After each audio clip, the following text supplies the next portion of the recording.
आज हम एक ऐसे विषय की गहराई में उतरेंगे जो आरआरबी, एनटीपीसी, एसएससी और यूपीएससी जैसी प्रतियोगी परीक्षाओं की तैयारी करने वाले छात्रों के लिए सबसे पसंदीदा और महत्वपूर्ण है।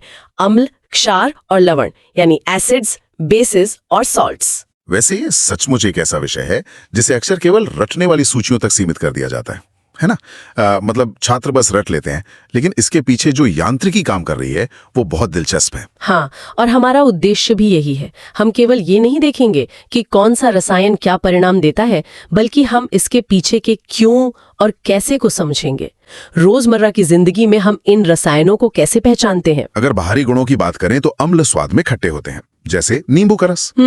और अगर कोई इन्हें छू ले तो ये संक्षारक मतलब करोसिव होते हैं, चीजों को गला सकते हैं। एकदम सही।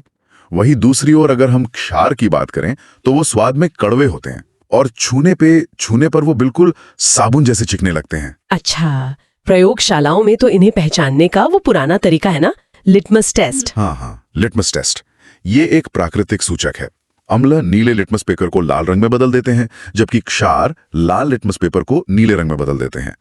शुरुआती रसायन विज्ञान इसी रंग बदलने वाली प्रक्रिया पर बहुत अधिक निर्भर था। परीक्षाओं के भारी दबाव में कई बार छात्र ये भूल जाते हैं कि कौन सा रंग किसमें बदलता है। ये तो बहुत आम समस्या है। तो इसे याद रखने का एक बहुत ही सरल तरीका है।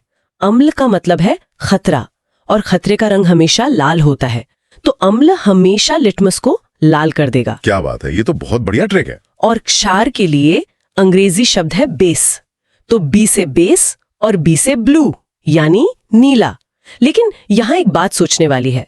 क्या? ये लिटमस का रंग बदलना बहुत ही सतही बात लगती है। मेरा मतलब है, अगर कोई गैस है जिसका कोई रंग नहीं है, तो शुरुआती वैज्ञानिकों को कैसे पता चला कि वो अम्लीय है या क्षारीय? विज्ञान केवल रंगों के बदलने तक तो सीमित नहीं रह सकता ना, इसके पीछे जरूर कोई गहरा आणविक सिद्धांत होना चाहिए। बिल्कुल, और बाहरी गुणों से इस आणविक सच्चाई तक का सफर तय करने में विज्ञान को दशकों लग गए। इसी सच्चाई को समझने के लिए 3 प्रमुख ऐतिहासिक सिद्धांत सामने आए। सबसे पहला कदम उठाया गया 1884 में। अच्छा, वो आर्हेनियस सिद्धांत। हाँ, आर्हेनियस सिद्धांत। इसके अनुसार अम्ल वो पदार्थ है जो पानी में घुलकर हाइड्रोजन आयन यानी H+ उत्पन्न करता है, और क्षार वो है जो पानी में हाइड्रोक्सिल आयन मतलब OH- देता है। लेकिन इस आर्हेनियस सिद्धांत को पढ़ते हुए एक बहुत बड़ी कमी नजर आती है। ये पूरी तरह से पानी पर निर्भर है। बिल्कुल निर्भर है, जल निर्भर सिद्धांत है ये तो एक ऐसी मुद्रा की तरह हो गया जो केवल एक ही देश में चलती है। मतलब अगर पानी नहीं है तो ये सिद्धांत बता ही नहीं सकता कि कोई पदार्थ अम्ल है या क्षार। ऐसा लगता है जैसे विज्ञान को उस वक्त एक ऐसे सिद्धांत की जरूरत थी जो पानी की इस कैद से आजाद हो सके। एकदम सही पकड़ा आपने। और इसी जरूरत ने ब्रॉन्स्टेड-लोरी सिद्धांत को जन्म दिया। इस सिद्धांत ने पानी की शर्त को ही हटा दिया। तो फिर ये किस पर केंद्रित था? ये पूरी तरह से प्रोटॉन यानी H+ आयन के स्थानांतरण पर केंद्रित हो गया।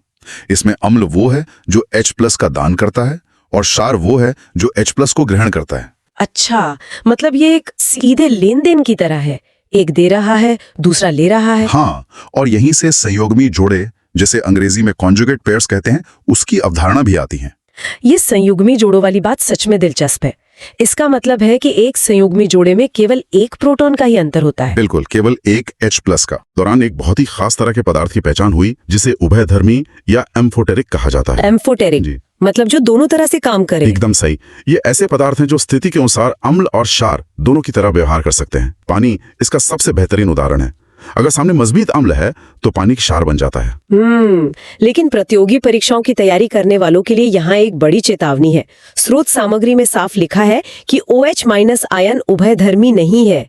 इस पर अक्सर सवाल फंसाए जाते हैं। बिल्कुल, क्योंकि ये एक बहुत ही तार्किक बात है।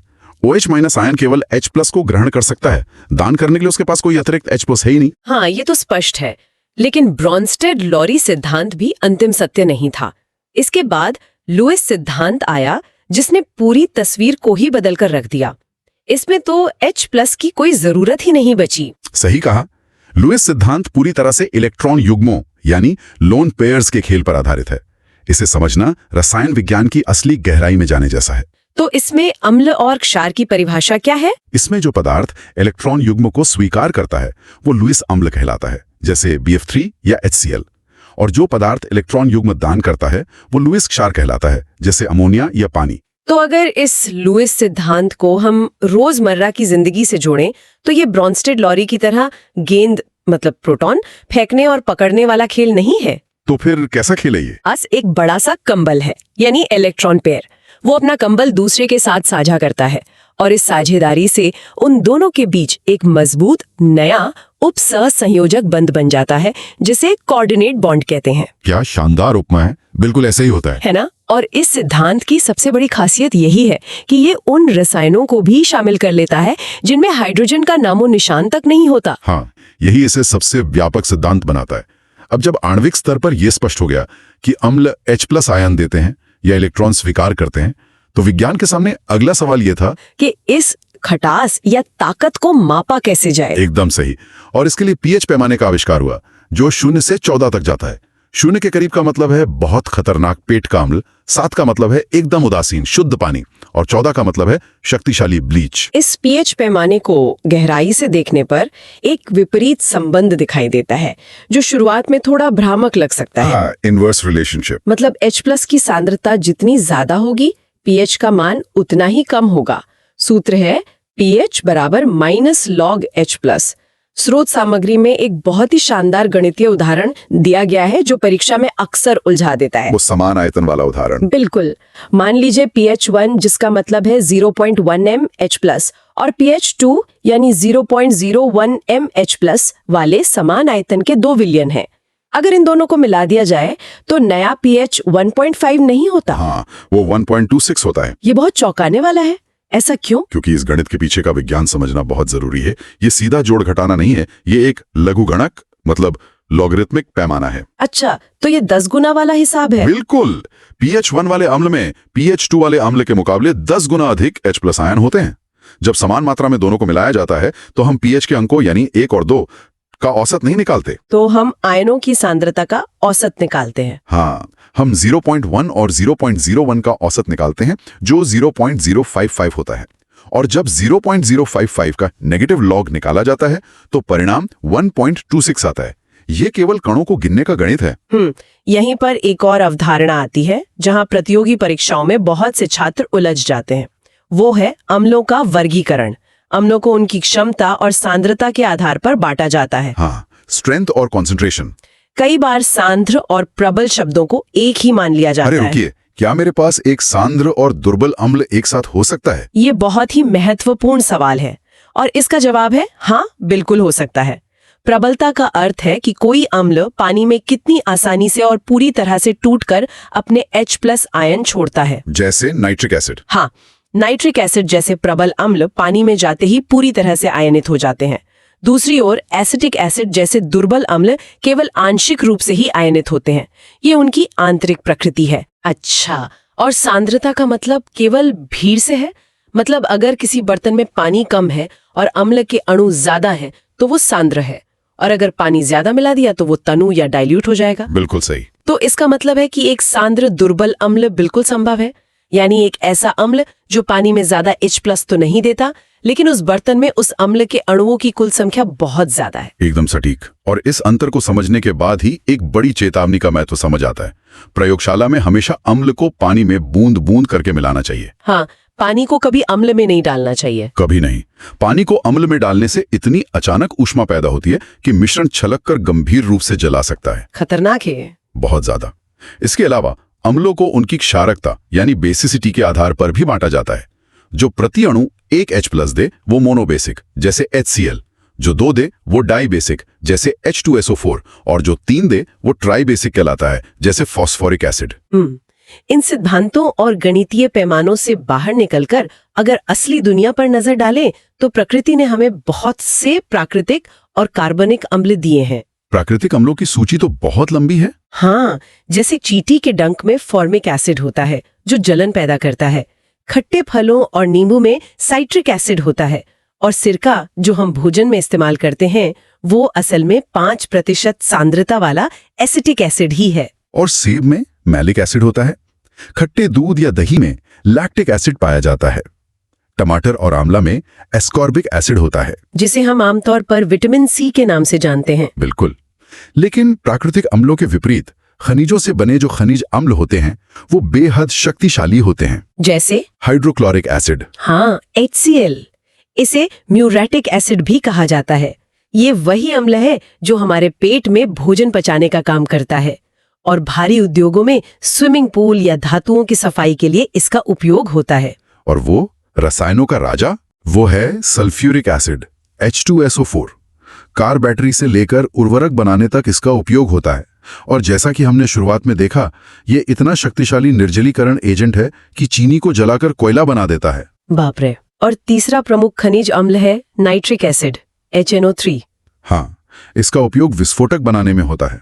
मैंने पढ़ा था कि जब ये तांबे के साथ प्रतिक्रिया करता है तो एक बहुत ही दमघोटू लाल भूरे रंग की गैस निकलती है जिसे नाइट्रोजन डाइऑक्साइड कहते हैं।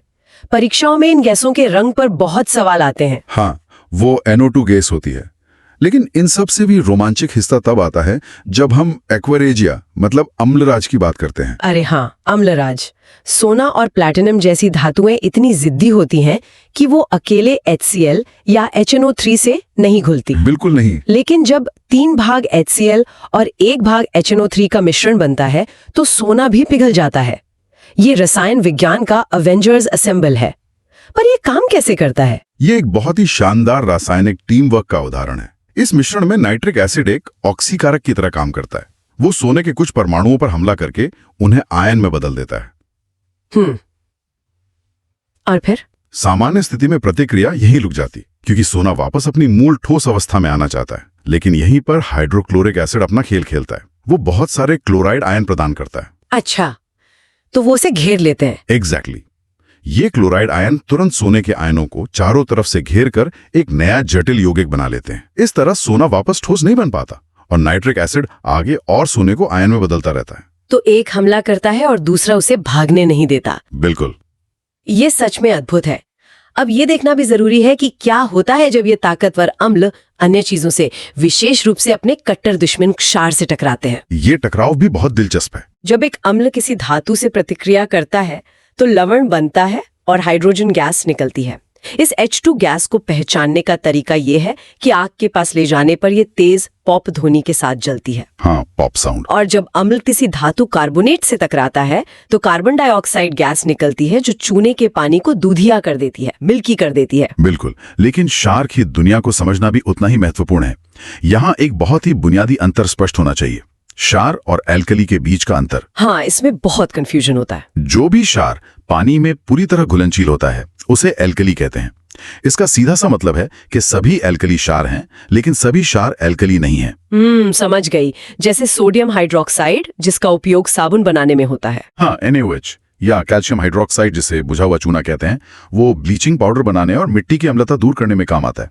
और पेट की अम्लता को शांत करने के लिए जो एंटासिड हम लेते हैं वो मैग्नीशियम हाइड्रोक्साइड है, यानी मिल्क ऑफ मैग्नीशिया। और जब अम्ल और क्षार आपस में पूरी तरह टकराते हैं तो उस प्रक्रिया को उदासीनीकरण या न्यूट्रलाइजेशन कहते हैं। सही कहा। इस प्रक्रिया में लवण और जल का निर्माण होता है। लेकिन याद रहे, ये उदासीनीकरण कभी भी शांतिपूर्ण नहीं होता।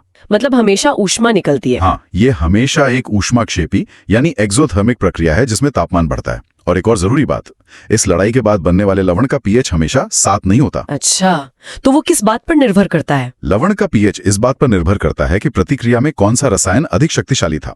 ये एक रस्साकशी की तरह है। तो अगर प्रबल अम्ल और प्रबल क्षार मिले तब क्या होगा? तब वो उदासीन लवण बनाते हैं जिसका pH 7 होता है, जैसे हमारा आम टेबल सॉल्ट NaCl। और अगर अम्ल प्रबल हो लेकिन क्षार दुर्बल हो? तब अम्ल का प्रभाव हावी रहता है, जिससे अम्लीय लवण बनता है।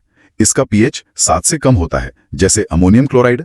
समझ गई। और इसके विपरीत अगर दुर्बल अम्ल और प्रबल क्षार मिले तो क्षारीय लवण बनेगा जिसका pH 7 से ज्यादा होगा, जैसे वॉशिंग सोडा। बिल्कुल सही पकड़ा आपने। और कुछ लवण 2 साधारण लवणों के मिश्रण से भी बनते हैं, जिन्हें द्विक लवण या डबल सॉल्ट्स कहते हैं। इसका कोई उदाहरण? जैसे डोलोमाइट। परीक्षाओं के लिए कुछ महत्वपूर्ण यौगिकों के रासायनिक सूत्र हमेशा पूछे जाते हैं। हाँ, जैसे बेकिंग सोडा NaHCO3 जिसमें क्रिस्टलीकरण का पानी नहीं होता, और वॉशिंग सोडा Na2CO3.10H2O जिसमें 10 अणु क्रिस्टलीकरण के पानी के होते हैं। और ब्लीचिंग पाउडर भी CaOCl2। और एक बहुत ही रोचक नाम है प्लास्टर ऑफ पेरिस।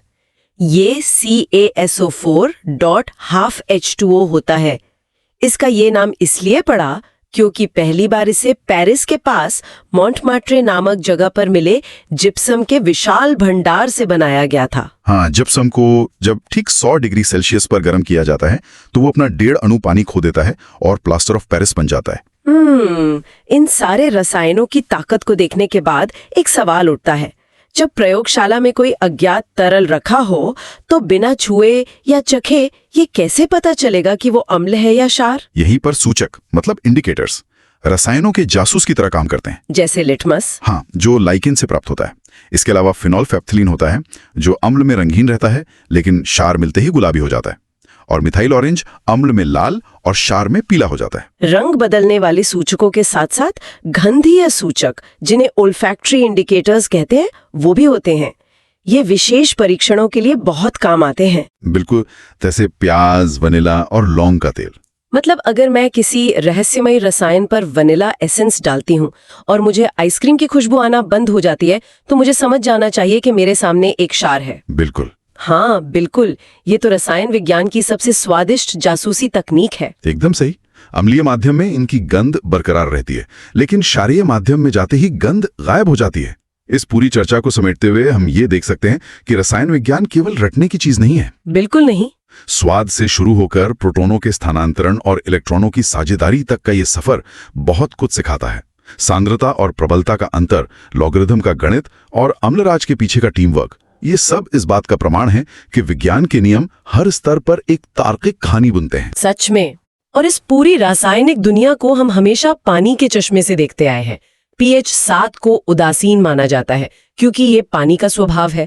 लेकिन इस गहरी चर्चा के अंत में एक बहुत ही अलग विचार पर गौर करना जरूरी है। वो क्या? हम अक्सर अम्ल और क्षार को दो अलग अलग ताकतों के रूप में देखते हैं, लेकिन अगर हम पृथ्वी से बाहर अंतरिक्ष की ओर देखें तो शनि ग्रह के सबसे बड़े चंद्रमा टाइटन पर पानी के नहीं बल्कि तरल मीथेन और अमोनिया के महासागर हैं। ओह, ये तो पूरा रसायन विज्ञान ही पलट देगा। बिल्कुल। अगर वहां कोई अलौकिक जीवन पनपता है तो उनके लिए रसायन विज्ञान के मायने बिल्कुल अलग होंगे। अमोनिया के महासागरों में हमारा पानी वाला आर्हेनियस सिद्धांत और पीएच पैमाना पूरी तरह से बेकार हो जाएगा। हाँ, वहाँ उदासीन होने का मतलब pH 7 नहीं होगा बल्कि अमोनिया के अनुसार कुछ और ही होगा। सोचिए, जो नियम पृथ्वी पर पत्थर की लकीर माने जाते हैं वो किसी दूसरे ग्रह पर जाकर पूरी तरह बदल सकते हैं। विज्ञान में कोई भी नियम अंतिम नहीं होता, वो केवल उस संदर्भ पर निर्भर करता है जिसमें हम उसे देख रहे हैं। बहुत ही गहरी बात कही आपने। जल, जो जीवन का आधार है, वो खुद एक रासायनिक बहुरूपिया है। बिल्कुल। अगली बार जब हमारे श्रोता एक गिलास पानी पिए तो सोचिएगा कि आप किस तरह के रासायनिक संतुलन को अपने अंदर ले रहे हैं। आज की इस गहन चर्चा में बस इतना ही। परीक्षाओं की तैयारी करने वाले सभी छात्रों को हमारी तरफ से ढेरों शुभकामनाएं। इन रसायनों को केवल फॉर्मूले की तरह ना देखें बल्कि उस यांत्रिकी और केमिकल ड्रामा को समझें जिस ब्रह्मांड को चला रहा है। बिल्कुल। जुड़ने के लिए धन्यवाद।